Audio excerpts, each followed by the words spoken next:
On a tous connu ça, ce moment où le canapé a une force d'attraction digne d'un trou noir, où la moindre tâche ressemble à l'ascension de l'Everest. Et si je vous disais que la solution pour retrouver cette énergie, cette joie se trouve paradoxalement dans l'effort? On va explorer ensemble comment un peu de musculation peut, littéralement, reprogrammer notre cerveau pour le bonheur. Vous savez, ce sentiment un peu flou, ce brouillard mental où la motivation semble s'être fait la malle, c'est un état que beaucoup de gens connaissent, n'est-ce pas? Une sorte de panne sèche de l'envie. Le truc, c'est que, bien souvent, le coupable, ce n'est pas la paresse, non. C'est plutôt une petite molécule dans notre cerveau qui a décidé, tout simplement, de faire la grève. En fait, tout est souvent une question de chimie interne. Mais la bonne nouvelle, c'est que cette chimie, on peut négocier avec. On peut même la relancer, et de manière complètement naturelle. C'est notre première étape pour comprendre comment on peut se fabriquer soi-même sa propre dose de bonheur. Alors imaginez un instant que chaque séance de sport n'est pas une corvée, mais une véritable ordonnance pour le bien-être mental. C'est un outil incroyablement puissant pour sculpter non seulement son corps, mais aussi et surtout son état d'esprit.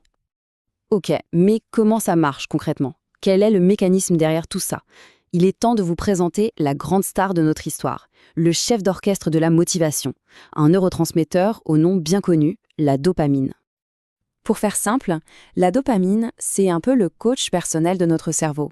C'est cette petite voix qui nous dit « Eh, c'était bien ça, on recommence !» C'est le moteur de notre quête de plaisir et de récompense.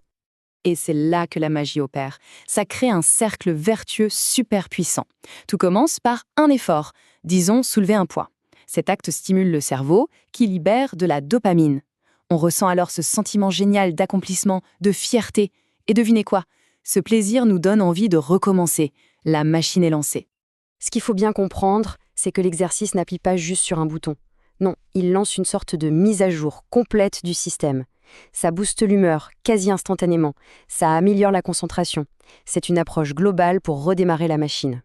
Bon, la théorie, c'est bien beau, mais voyons ce que ça donne dans la vraie vie.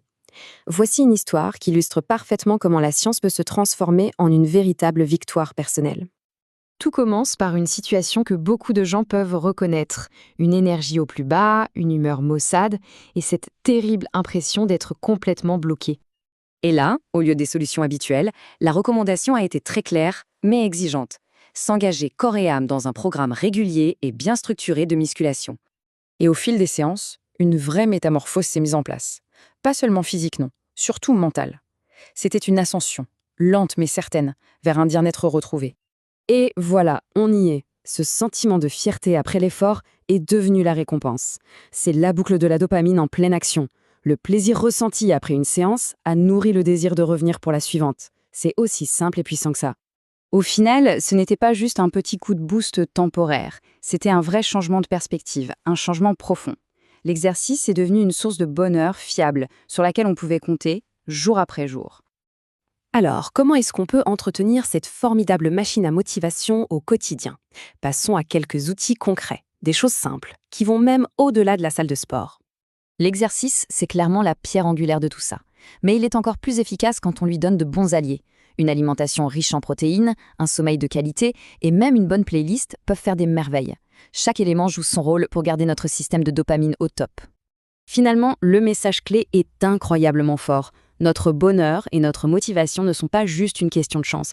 On a les outils pour devenir les véritables architectes de notre propre bien-être.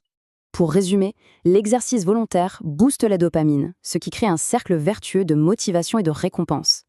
Et en combinant ça avec des habitudes saines, on peut vraiment reprendre le contrôle. La question finale est donc simple.